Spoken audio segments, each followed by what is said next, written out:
I just did a non-spoiler review of Suicide Notes by Michael Thomas Ford, and now I'm going to do a spoilery review. I'm not even sure if spoilery is a word. With this sexy bass. Again.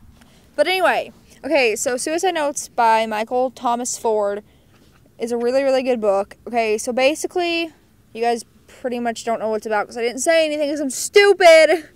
Okay, but the main character, Jeff, wakes up in the hospital and his wrists are bandaged. So, I mean, it's apparent already. We know what happened.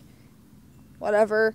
It doesn't really, he kind of explains vaguely why he did it. At first, we think it's because of Allie, and then we discover, no, it's because of her boyfriend. And that kind of leaves you wondering, well, what happened between him and the boyfriend and whatever. And then later on in the book, we discover that he's gay.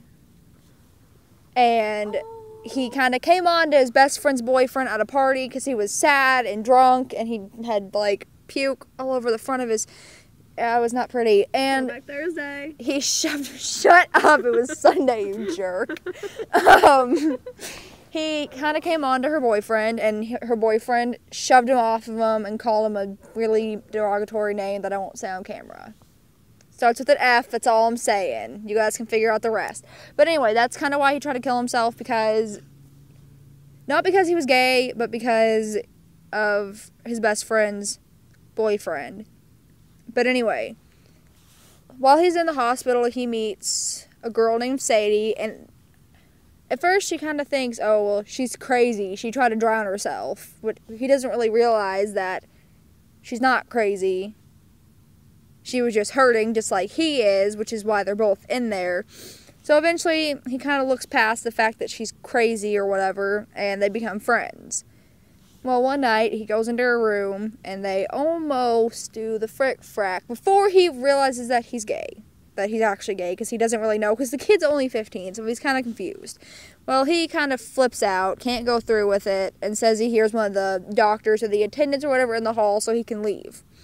Well, I think it's like maybe 7 or 8 days after he's talking to his psychiatrist, his therapist, and he keeps asking about Sadie, and turns out she's dead.